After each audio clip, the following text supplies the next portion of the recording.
प्रधानमंत्री जी, आपकी economic advisory council ने एक रिपोर्ट दी है, मुझे बहुत इंटरेस्टिंग लगी, जिसके कहा गया कि पूरे दक्षिण एशिया में सबसे ज्यादा मेजॉरिटी के पॉपुलेशन कम हुई है भारत में 7.8% से, यानी कि हर दशक में 1% हिंदू पॉपुलेशन कम हुई है, मगर कोई मेजॉरिटी इन डेंजर की बात नहीं करता। ये आप उससे जुड़ा हुआ सवाल, ये मुस्लिम्स इन डेंजर और माइनॉरिटीज इन डेंजर की बात कही जाती है, और मैं आपसे सीधा सवाल करना चाहता हूं कि ये आपके छवि पर अटैक करने की कोशिश है? Is it to target Narendra Modi और is it at a national international level also to affect our relationship with Gulf countries? क्योंकि आपने जिस तरह से एक ऐतिहासिक कदम उठाई है मिडिल ईस्ट के नेशन के साथ, जो नया संपर्क बनाया, क्या उस पर अटैक है या आप पर पर्सनल अटैक है? पहली बात है, ये मोदी का विरोध करने में इतना संतुलन खो चुके हैं कि वे मर्यादाएं ला करके उनकी बातों से देश का भी नुकसान हो रहा है,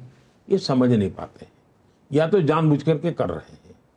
जहाँ तक ये रिपोर्ट की आप बात करते हैं, जो मेरी जान में आया है, उन 1950 से लेकर के 2015 यानी 50 से 2015 तक का उन्होंने चीज़ों का एग्जैक्टली आप बिल्कुल स्टडी किया और करीब 170 कंट्रीज का स्टडी किया गया जी।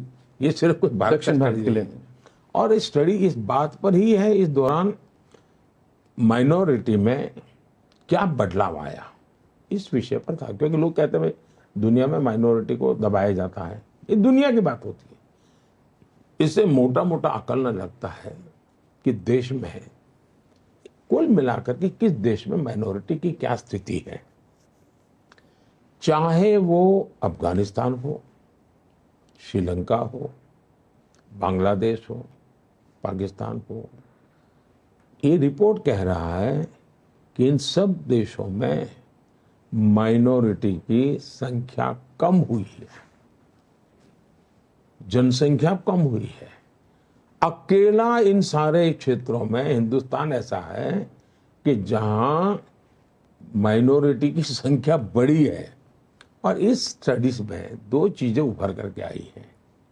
एक 1950 से 2015 के बीच में भारत में, ये विभाजन के बाद की बात मैं कर रहा हूं, 50 से बाद की बात कर रहा हूं।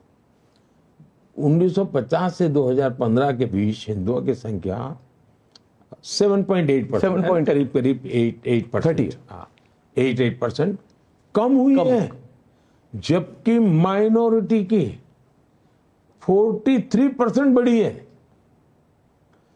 मैं इसके मायने नहीं निकाल रहा हूं, लेकिन जो परसेप्शन क्रिएट किया जा रहा है वो पूरी तरह गलत है, वो सिद्ध हो रहा है।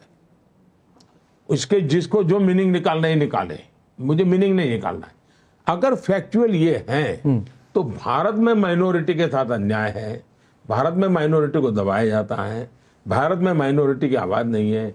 ये सारे जो नैरेटिव हैं, उन सब लोगों ने 170 कंट्रीज के स्टडी के बाद एकेडमिक रिपोर्ट को कम से कम स्वीकार करते हुए भारत पर जो ये आरोप लगाए जाते हैं, जो एक नैरेटिव क्रिएट किया जाता है, एक जो परसेप्शन बनाया जाता है, मेहरबानी करके वो ये से थोड़ा सत्य स्वीकार करें और इस नैरेटिव से बाहर आए।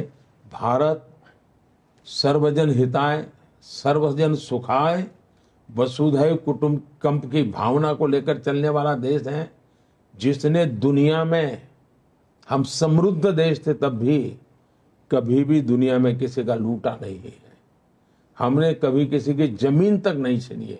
ये महान संस्कृति के हम वारिस हैं और हम पर ऐसे इल्जाम लगे। अब हकीकतों के आधार पर सिद्ध हुआ है कि हाँ, हम वैसे ही महान है। लेकिन हिंदुओं की संख्या कम होना, तो नंबर ऑफ हिंदू कम होना वो मुद्दा नहीं है जी। एक महान कल्चर जो सर्वसमावेशक है, जो एक प्रकार से भविष्य में दुनिया को संतुलित रखने का कैटलिक एजेंट बन सकता है जी, क्योंकि वो किसी का दुश्मन नहीं है।